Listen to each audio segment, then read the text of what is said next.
Selfie எடுத்துக்கொள்ள வேண்டும் என்று ஆசைப்பட்ட போது நானாக வாங்கி எடுத்தேன். அவர்களே எடுக்க முயற்சித்த போது நானே அதை வாங்கி செல்ஃபி எடுத்தேன். அப்போது நெற்றியை நான் துடைத்தேன். அது வழக்கமான ஒன்று. திருநீர் பார்த்து துடைக்கவில்லை. நெற்றிலே வேர்வை இருந்தாலோ அல்லது வேறு காரணம் வேறுத்திருக்கும். வழக்கமாக நான் எப்போதும் தலையை இப்படி நெற்றியை துடைப்பது வழக்கமானது. எந்த உள்நோக்கமும் இல்லாமல் நெற்றியை சரி செய்தேன் அல்லது துடைத்தேன்.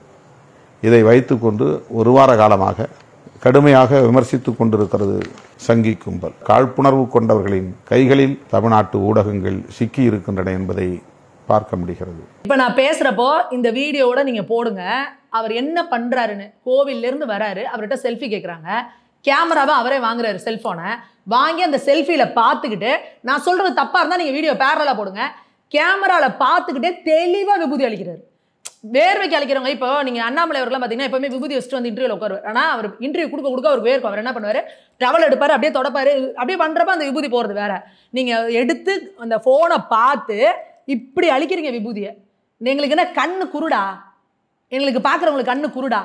ஒரு கேமராவுக்கு முன்னாடி செய்கிற விஷயத்த நீங்கள் இப்படிலாம் மாற்றி பேசுறீங்கன்னா நீங்கள் இன்னும் பின்னாடி என்னென்ன வேலைகள் செய்வீங்க? பார்த்து தெளிவாக விபூதி அழிச்சிட்டு ஃபோட்டோ எடுத்துகிட்டு போகிறீங்க. கேட்டால் எனக்கு வேர்த்துருச்சு, நான் வேர்வைக்கா நான் எப்போவுமே நெத்தியை தொடப்பேன். இன்னைக்கு நீங்கள் இப்படி சொல்கிறீங்கல்ல, பதில் இதுதான் இந்துக்களோட ஒற்றுமைக்கு கிடைத்த வெற்றி. ஏன்னா திருமாவளவன் அவர்கள் மேடை போட்டு என்ன சொன்னார்?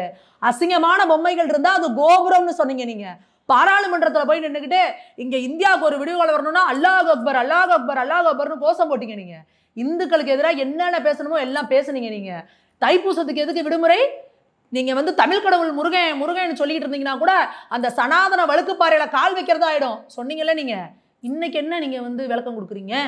அப்போ நீங்கள் வந்து இந்து மக்கள் மேலே நீங்கள் ரொம்ப ஒரு இதோடு இருக்கிறவங்களா? இந்து மத நம்பிக்கைகளில் உங்களுக்கு ஈடுபாடு உண்டா? திடீர்னு எப்படி? அதாவது இனிமேல் இந்த தமிழக வரலாற்றை, அரசியல் வரலாற்றை முருகபக்தர்கள் மாநாட்டுக்கு முன், முருகபக்தர்கள் மாநாட்டுக்கு பின் அப்படின்னு திருப்பி வச்சிடலாம்.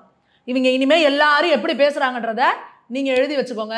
இனிமேல் திமுகவோ திகாவோ இந்த விசிகாவோ இந்து மக்களை பற்றியோ இந்து கடவுளை பற்றி பேசுறதுக்கோ பயப்படுவாங்க. இதே இவர் அங்கே போய் உட்காந்தார்ல, குல்லா போட்டிருந்தார்ல, குல்லா ரெகுலராக போட்டிருக்கவங்களுக்கு தான் போட வரும். நீங்கள் போடாமல் போட்டிருந்தீங்கன்னா என்ன ஆகும்? கொஞ்சம் நேரத்தில் தலையெல்லாம் நம்ம நம்பங்க. நீங்கள் கொஞ்சம் நேரத்தில் போட்டில்லைங்க எனக்கு தலை அரிச்சதுன்னு எடுத்து கொடுத்தீங்களா? அதை மட்டும் போட்டுக்கிட்டே உட்காந்துருந்தீங்க. ஏன்னா உங்களுக்கு அது பெருமை. அப்போ தான் இஸ்லாமியர்களாக உங்களுக்கு ஓட்டு போடுவாங்க. நீங்கள் விபூதி அழிச்சில உனக்கு ஓட்டு கிடையாதுன்னு இந்துக்கள் சொல்கிறதுக்கு எவ்வளோ நேரம் ஆக போகுது? நேற்று நீங்கள் அத்தனை லட்சம் மக்கள் அங்கே கூட்டிட்டதுனால நீங்கள் இன்றைக்கி என்ன சொல்கிறீங்க? இல்லை நான் விபூதி அழிக்கலை, வேர்வை அமைஞ்சு தொடச்சேன். வேர்வையை துடைக்கிறதுக்கும் கேமராவை பார்த்து இப்படி துடைக்கிறதுக்கும் வித்தியாசம் இல்லையா? நீங்கள் உங்களோட நாடகம் எல்லாமே வெளுத்துக்கிட்டு இருக்கு. உங்கள் நீலச்சாயம் அத்தனையும் வெளுத்துக்கிட்டு இருக்கு. அதனால் இனி முருகபக்தர்கள் மாநாட்டுக்கு அப்புறம் இந்துக்களை பற்றி பேசுறதுக்கு யாருக்கும் இனிமேல் துணிச்சல் வரவே வராது. இந்துக்கள் ஒன்று கூட ஆரம்பிச்சிட்டாங்க. இந்துக்கள் கேள்வி கேட்க ஆரம்பிச்சிட்டாங்க. ஏன் எங்களோட முருகன் மலையை வந்து நீ வந்து சிக்கந்தர் மலைன்னு சொல்கிற? இவ்வளோதான் எங்கள் கேள்வி. நீங்கள் இன்னைக்கு சொல்கிறீங்கல்ல, மதவாதம் மதவாதம் மதவாதம் அரசியல் பண்ணுறாங்க, மதத்தை வச்சு அரசியல் பண்ணுறேன்னு சொல்கிற அத்தனை பேத்துக்கு நான் சொல்கிறேன். நீங்கள் திருமாவளவன்ட்ட கேட்குறேன், வைகோ அவர்களை கேட்குறேன், அமீரை கேட்குறேன், ஸ்டாலின் அவர்களை கேட்குறேன், உதயநிதி அவர்களை கேட்குறேன், சேகர்பாபு அவர்களை கேட்குறேன். எப்பா திருப்பரங்குன்றத்தில் இருக்கிறது முருகர் மலை தான், அது சிக்கந்தர் மலை இல்லை. ஏன்னா பாரம்பரியமாக 2ஆம் நூற்றாண்டுலேருந்து அது வந்து அங்கே மேலே காசி விஸ்வநாதர் கோயில் இருக்குது.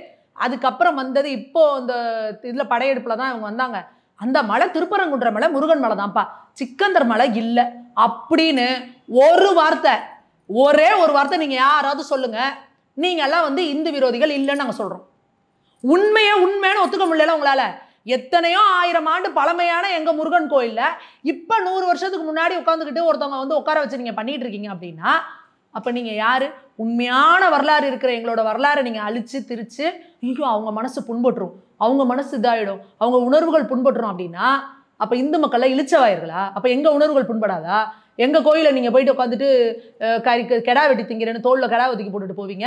அதுக்கு உங்களோட இதில் இருக்கிற ஒருத்தர் வந்து உட்காந்துட்டு அங்கே போய் எல்லாம் பண்ணுவார். கறி பிரியாணி எடுத்துகிட்டு போய் நீங்கள் மலையில் திம்பிங்க. எல்லாம் என்னங்க அநியாயம் இது? அப்போ நீங்கள் இதெல்லாம் பண்ணுவீங்க, நாங்கள் வேடிக்கை பார்த்துட்டு சும்மாவே இருப்போம். இன்னைக்கு திமுக செய்த இந்த போன்ற செயல்கள் சென்னி மேலையிலையும் திருப்பரங்குன்றத்திலையும் இவங்க செஞ்ச வேலையோட விளைவு தான் இன்னைக்கு மக்கள் இப்படி ஒன்று கூடியிருக்கிறது. அதுதான் மதுரை மக்கள் அவ்வளோ பேர் நாங்கள் பேச்சு கொடுக்குறப்பெல்லாம் தான் சொல்கிறாங்க. ஆமாங்க, இவங்க இப்படியே பண்ணிக்கிட்டே இருந்தால் நாங்கள் கேள்வி கேட்டுகிட்டே இருக்க முடியுமா? அந்த முருக பக்தர்கள் மாநாட்டில் வந்தவங்க எவ்வளோ பேர் திமுக காரங்க தெரியுமா? நிறைய திமுக காரர்கள் தான் வந்திருந்தாங்க.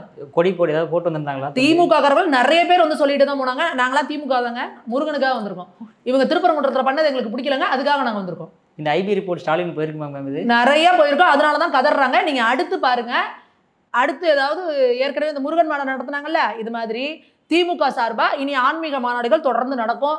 திமுக நிர்வாகிகள் எல்லாம் காவடி தூக்குவாங்க, பால் காவடி எடுப்பாங்க, எல்லாம் பண்ணுவாங்க. நீங்க கதறிக்கிட்டே இருங்க.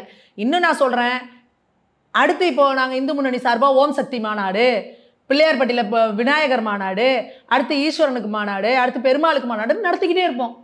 நீங்க கதறிக்கிட்டே இருங்க. ஏங்க நாங்க பக்தர்களுக்கு வச்சு இது பண்றோங்க, உங்களுக்கு என்ன பிரச்சனை? நீங்க உண்மையாலுமே முருகனை மதிக்கிறதா இருந்தா தமிழ் கடவுள் முருகன்றீங்கல்ல, நம்ம தமிழ்நாட்டில் நம்ம தமிழ் கடவுளை கொண்டாடுறோம். உங்களுக்கு என்ன பிரச்சனை? அப்பா நல்ல சந்தோஷம், எல்லாரும் கொண்டாடுங்கப்பா. ஒரு ஸ்டாலின் அவர்களுக்கு பத்திரிகை வைக்கிறதுக்கு கேட்டிருக்காங்க பர்மிஷன், நீங்க கொடுக்கல, ஒரு வாழ்த்து தெரிவிச்சுட்டு போலாமே. முருக பக்தர்கள் மாநாடு நல்லபடியாக நடக்கட்டும், அனைத்து முருக பக்தர்களுக்கும் வாழ்த்துக்கள் சொல்லிட்டு போலாமே. சேகர் பாபு அறநிலையத்துறைக்கான அமைச்சர், ஆன்மீகத்துக்கு கோவில்களை பாதுகாக்கிற அமைச்சர், அவர் என்ன சொல்லணும்? முருக பக்தர்கள் மாநாடு நடக்குதா, வாழ்த்துக்கள், நல்லபடியாக நடக்கணும். அது சங்கிகள் மாநாடு, அங்க போறவன் எல்லாம் சங்கி, நீங்க எல்லாம் சொங்கி. நீங்க எல்லாம் ஒரு அறநிலையத்துறை அமைச்சருக்கு லட்சணமா பேசுறீங்களா? உங்க வைத்தறிச்சல் தெரியுது இல்ல, உங்க பயமும் பதட்டமும் தெரியுது இல்ல. நான் ஒரு தமிழ் கடவுளை கொண்டாடுறேன்னா எல்லாரும் கொண்டாட வேண்டியதானே. இப்ப யாராவது ஒருத்தர் கலைஞருக்கு பாராட்டு விழா எடுக்கிறாங்கன்னு வச்சுக்கோங்க, திமுகவை சாராதவர்கள் கலைஞருக்கு பாராட்டு விழா எடுக்கிறாங்க, உடனே திமுக என்ன சொல்லுவாங்க? அதை பிறகு எங்க கலைஞருக்கு நீங்க பாராட்டு விழா நடத்துவீங்க அப்படி கேட்பீங்களா? நீங்களும் கொண்டாடுவீங்கல்ல. அதே மாதிரி தமிழ் கடவுள் முருகன், அவர் எல்லாருக்கும் பொதுவானவர். அப்போ இந்து முன்னணி கொண்டாடுது, அதை பிறகு எங்க தமிழ் கடவுளுக்கு நீங்க வந்து எடுப்பீங்க, அதே எப்படிலாம் பண்றான், அவன் எல்லாம் சங்கி, இவெல்லாம் பாருங்க. அப்ப இதுல இருந்தே தெரியுது, கடவுளை வச்சு அரசியல் செய்யறது யாரு? இந்த திமுக திக இவங்களோட கூட்டணி கட்சிகள். நாங்க எங்களோட உரிமைகளை கேட்கிறோம், எங்களுக்கு வலிக்குதுன்னு அழுகுறோம், நீங்க எங்களை அடிச்சுக்கிட்டு இருக்கீங்க. இந்துக்கள்னா இப்படிதான், கடவுள்கள்னா இப்படிதான், இந்த பண்டிகைகள்லாம் இப்படிதான். ராமாயணம் கட்டுக்கதை, யார் இப்ப கோவிசீலன் சொல்றாருல, ராமாயணம் கட்டுக்கதைங்கிறாரு. இவர்கிட்ட கேட்டாங்களா இப்ப ராமாயணம் கட்டுக்கதை? இவர் போய் அதுக்கான இது ஆர்கியாலஜிக்கல் இது இருக்கா அவர்கிட்ட? இதே மாதிரி மித்ததை சொல்லுவார் அவரு, இவருக்கு தேவையா? அப்போ ராமாயணம் கட்டுக்கதை இப்படிலாம் சொல்லி நீங்களை அடிச்சுட்டே இருப்பேன். நாங்க திருப்பி அடிக்காதே, எங்களுக்கு வலிக்குது, இப்படிதான் சொல்லியிருக்கோம். நாங்க இன்னும் திருப்பி அடிக்க ஆரம்பிக்கல. அடிக்காதே எங்களுக்கு வலிக்குதுன்னு இந்துக்கள் கேள்வி கேட்க ஆரம்பிச்சிருக்காங்க. திருப்பி அவங்க அடிக்க ஆரம்பிச்சாங்கன்னா இங்க திமுக திகங்கிற கட்சியெல்லாம் இல்லாம போயிடும், இருந்தாட இல்லாம போயிடும். இன்னைக்கு எப்படி காங்கிரஸ் இதெல்லாம் எப்படி, இந்த கம்யூனிஸ்ட்லாம் எப்படி இருக்கிறாங்க பாருங்க, 0.1%ல இந்த மாதிரி போயிடும் திமுகவும் திகவும். எழுதி வச்சுக்கோங்க. அப்போ நீங்க இந்துக்களை தொடர்ந்து சீண்டிக்கிட்டே இருந்தீங்கன்னா, திருப்பி பதில் கொடுக்க அவங்க ஆரம்பிச்சாங்க அப்படின்னா உங்களால தாங்க முடியாது. அதுதான் இவங்களுக்கு கொடுக்குற பதில்.